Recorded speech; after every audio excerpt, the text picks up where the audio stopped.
that happens to be a person who we both feel that the Diamondbacks should target, but might not really be in the market for because his services are going to be in high demand, and there's a good chance he is going to receive a considerable amount of money.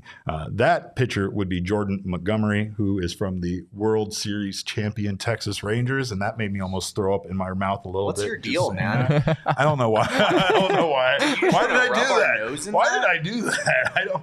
Oh. I feel bad. I really if I had bad. said that, you would have gotten so angry. I would have demanded that you leave the studio. I feel like I should demand that I leave the studio. What are we even doing here? But let's take a look at Jordan Montgomery and if he would be a good fit for the Arizona Diamondbacks, because he did have kind of he had an up and down season just because his season was a bit erratic with the St. Louis Cardinals and then being moved over to the Texas Rangers through a trade, and then kind of blossoming there with the Rangers. It's not to say he didn't have good numbers with the Cardinals, but he really fit in there with the Rangers and ended up becoming a extremely valuable piece for them during their postseason run. Yeah, I mean, 188 and 2/3 innings. Another guy like Gibson, like Nola, one of those few starting pitchers that really can, is pretty durable and has a track record of being able to give you some real innings. A 3.20 ERA, a 1.19 WHIP in 2023. He was especially good after the trade to the Rangers in the middle of the season. I think he had a 2.87 ERA in 11 starts with Texas down the stretch. So he certainly made himself some money with the second half that he had. And as you said, the way that he pitched in the postseason, he wasn't all that great in that start against the D-backs. The D-backs had some success against him. They got 4 runs on 9 hits against him over 6 innings. But prior to that, he was, a really big part of why the Rangers were able to win the World Series, a 2.63 ERA in the postseason overall. This is a guy who's going to get, I think it's pretty clear he's going to get 9 figures. It's just a matter of, what exactly that number is when all is said and done. Yeah, he is one of the best left-handed pitchers available on the free agent market, if not arguably potentially. Not the best, but he's right Blake up there. Snell is probably number one. Blake Snell is number one. I mean, we got Erod as well, but I mean, there's not a lot of lefties available on the market. Imanaga, another one that Jacob was a big fan of. We talked about that the other day, but Montgomery is a Boris client, which means, of course, that he is going to fetch a high price. They know how to negotiate. Aaron Nola got 7 years, $172 million.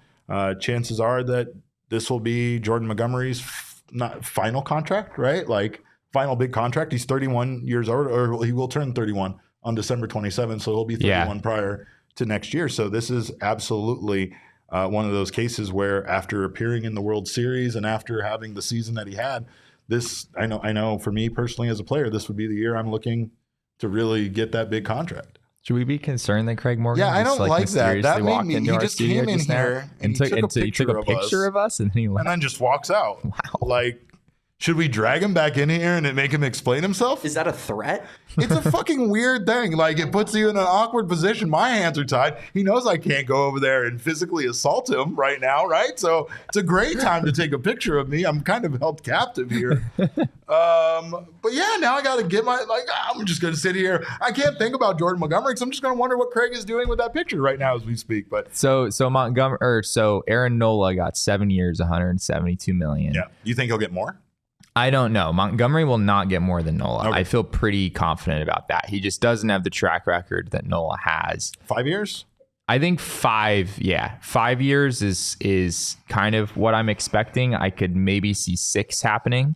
I feel like the AAV would be a little bit lower than what Nola got, which was like 24.5-ish, 24.7, something like that. So yeah, you're looking at, for Jordan Montgomery, you're looking at 5 and 110, maybe.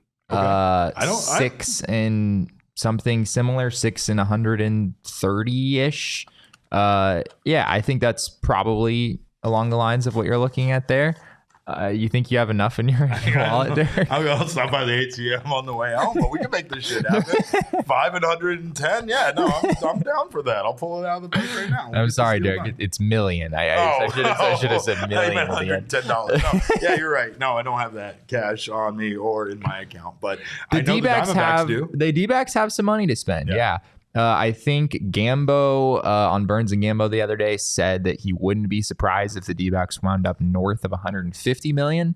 in payroll, Okay. which they only have about 100 on the books right now, including Madison Bumgarner. So that's a lot. I would personally be maybe a little surprised if that happened. I was a little surprised to hear Gambo say that. But if the D-backs are in fact going to spend $50 million this winter, on an annual basis, you probably could find room for a guy like Jordan Montgomery in there if you wanted to. That doesn't seem very expensive. This seems like that's like what, JD Martinez was going to get. And then we turned that down. And then it ended up seeming ridiculous that we did that after he left, right? So I think to add somebody for the next 5 years that could potentially help this Diamondbacks team have a substantially good starting rotation that would be four strong, and then you can find a lot of options for that fifth starter. But those four, that's a strong starting rotation. Yeah, Gallen, Kelly, Montgomery, and Brandon Pfaadt. So I feel like he's more of a mid-rotation guy for me than like a top of the rotation guy. After Kelly, probably Brandon Pfaadt.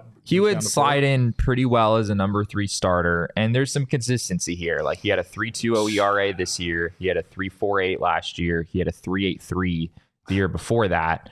He had some didn't have a good year during the pandemic, but that's sort of whatever. Dealt with some injuries the couple of years before that. But yeah, he's had a pretty decent track record of being a solid starter, not an ace, but a solid starter in this league. Do you want to give a solid non-ace starting pitcher $120 million or whatever it winds up being? I don't know. I wouldn't be surprised if the answer is no for the Diamondbacks, even if that's money that they could theoretically afford to spend. But we'll insubstantial amount of money. It's not an insubstantial amount. It is not insubstantial.